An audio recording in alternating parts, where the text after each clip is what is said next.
Mega parents teacher meeting సమావేశంలో పాల్గొన్న Singanamala MLA Bandaru Shravani.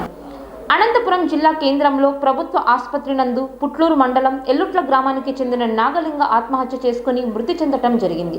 ఈ సందర్భంగా సింగనమల ఎమ్మెల్యే బండారు శ్రావణి ఆసుపత్రికి వెళ్లి నాగలింగ కుటుంబాన్ని పరామర్శించడం జరిగింది.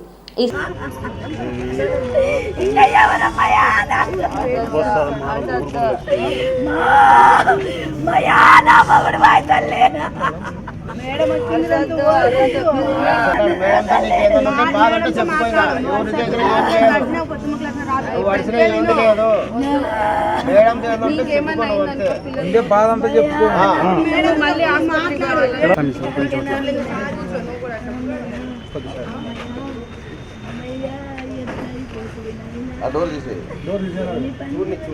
తీసే చెప్తా ఏం కాదులే.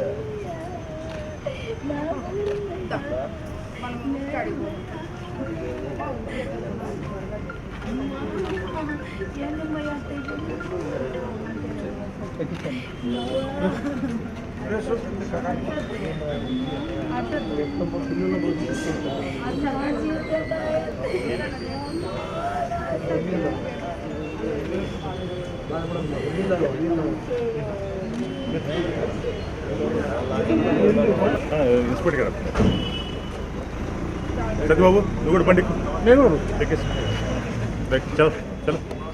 లేదన్నా పిల్లలకి ఎటువంటి చదువు సమస్యలు ఏమి ఉన్నా కానీ మేము అండగా ఉంటాము. వాళ్ళకి ఉద్యోగాలు వచ్చే వరకు కూడా నేను సపోర్ట్ చేస్తాను. నంబర్ కూడా ఇచ్చాను. పర్సనల్గా వాళ్ళకి ఈమె చిన్న వ్యాపారాలు పెట్టుకుంటామన్నా కూడా ఇంటికాడికి నేను సపోర్ట్ చేస్తాను. పెట్టుబడి ఏమి ఇబ్బంది లేదు. ఎక్కడ దూరాలు ప్రయాణాలు సరేనా. నీకు ఎప్పుడు బాధ అనిపిస్తే కూడా నువ్వు ఇంటికి రా. నాతో ఉండు 2-3 రోజులు ఉన్నా కూడా ఏం కాదు.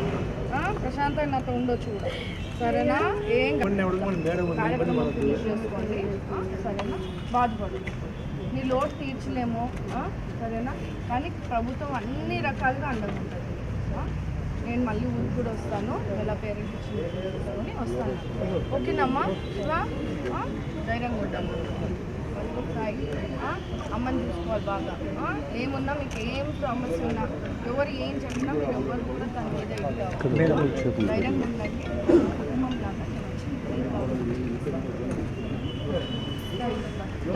సందర్భంగా సింగనమల ఎమ్మెల్యే బండారు శ్రావణి రైతు నాగలింగ మృతి చెందడం బాధాకరమని, వారి కుటుంబానికి రాష్ట్ర ప్రభుత్వం నుంచి అందాల్సిన సహకారం అందిస్తామని, అదేవిధంగా రైతు కుటుంబానికి టీడీపీ పార్టీ తాను అండగా ఉంటామని ఎమ్మెల్యే బండారు శ్రావణి పేర్కొన్నారు. అందరికి నమస్కారం అండి. నిన్నటి రోజున సింగనమల నియోజకవర్గంలో పుట్లూరు మండలం నాగలింగ అనే వ్యక్తి ఎక్కువ అప్పుల బాధతో, అంటే గతం నుంచి కూడా కొన్ని సంవత్సరాల నుంచి వ్యాపార నష్టాల వల్ల, అలాగే దాని నుంచి అప్పులు చేయడము, పిల్లల స్కూల్ ఖర్చులు, ఇంట్లో పరిస్థితి, అలా భార్య కూడా డైలీ కూలికి వెళ్ళే పరిస్థితి ఉన్నటువంటి నిరుపేద కుటుంబము. సమస్యలు అట్లా ఒత్తిడి, అప్పుల ఒత్తిడి వల్ల కూడా ఈరోజు ఆత్మహత్య యత్నాన్ని చేసి ఈరోజు చనిపోవడం జరగడం చాలా చాలా బాధాకరంగా భావిస్తూ ఉన్నాము. ప్రభుత్వము కుటుంబానికి, కుటుంబ పోషణకి, పిల్లల భవిష్యత్తు కోసం, పిల్లలకు ఉద్యోగాలు వచ్చే వరకు కూడా వాళ్ళ కుటుంబానికి అండగా ఉంటామని కూడా వాళ్ళకి హామీ ఇవ్వడం జరుగుతూ ఉంది. నాగలింగన్న చనిపోయే ముందు కూడా ఒక వాయిస్ నోట్ కూడా వాళ్ళ భార్యకి పెట్టడం జరిగిందని వాళ్ళు చెప్తా ఉన్నారు. అప్పుల ఒత్తిడితో నేను తట్టుకోలేక వాళ్ళు రోజు ఫోన్లు చేయడం కానీ అవమానంగా ఫీల్ అయ్యి నేను ఈ పని చేస్తూ ఉన్నాను, పిల్లలను బాగా చూసుకో అని చెప్పి మరి ఈరోజు చనిపోవడము చాలా చాలా విషాదం అని కూడా తెలియజేస్తూ ఉన్నాం. కుటుంబ సభ్యులకు అంతా కూడా భరోసా ఇవ్వడం జరిగింది. రాష్ట్ర ప్రభుత్వం నుంచి కూడా పిల్లల భవిష్యత్తు కోసము ఎటువంటి సహాయ సహకారాలు కావాలన్నా కూడా ఇస్తామని కూడా తెలియజేస్తున్నాము. ఎందుకంటే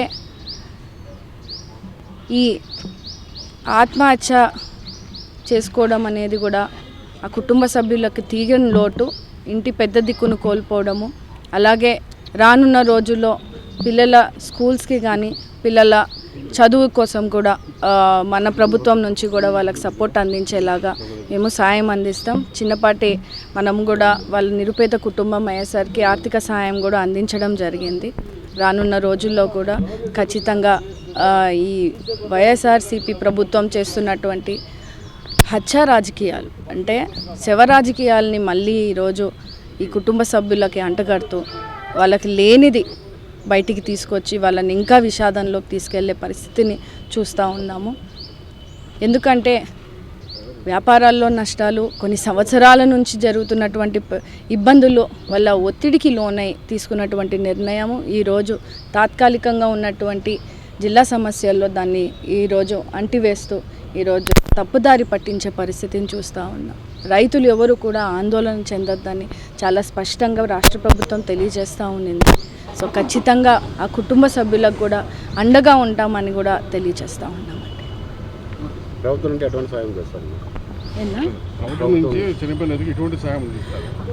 ప్రభుత్వం నుంచి కూడా పిల్లలకి ఒక బాబు 10వ తరగతి చదువుతూ ఉన్నాడు, హాస్టల్లో ఉన్నారు బత్తలపల్లిలో. ఇంకో పిల్లోడు 12వ చదువుతున్నారు. ఆ పిల్లోడు కూడా హాస్టల్లో ఉండడం జరిగింది. వాళ్ళని అడగడం జరిగింది, కుదిరితే ఎన్టీఆర్ ట్రస్ట్లో వాళ్ళిద్దరిని చదువుకుంటానంటే కూడా వాళ్ళిద్దరికీ చదువు అక్కడ కంటిన్యూ చేసే విధంగా కూడా సపోర్ట్ చేస్తామని కూడా తెలియజేయడం జరిగింది.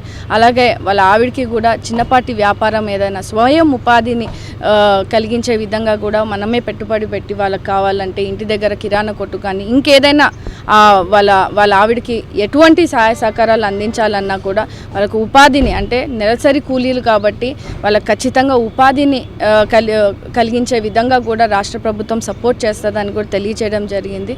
ఎందుకంటే ఆ కుటుంబం సభ్యుల్లో ఆల్రెడీ మనము ముఖ్యమంత్రి నారా చంద్రబాబు నాయుడు గారి సహకారం అందిన కుటుంబం అది. ఆల్రెడీ వాళ్ళకి చాలా నమ్మకము మన ప్రభుత్వం మీద. ఎందుకంటే గతంలో కుటుంబ సభ్యుల్లో ఒకరు హాస్పిటల్ పాలయ్యి ఇబ్బంది పడుతుంటే ఆ మెడికల్ బిల్స్ని కూడా మనము మొన్ననే వాళ్ళకి ఇవ్వడం జరిగిందని కూడా వాళ్ళు ఈరోజు గుర్తు చేస్తూ ఉన్నారు. సో అంత ప్రభుత్వం మీద నమ్మకంతో ఆ కుటుంబాన్ని కూడా ఉందని కూడా వాళ్ళకి మేము కూడా ప్రత్యేక భరోసా ఇవ్వడం జరిగింది.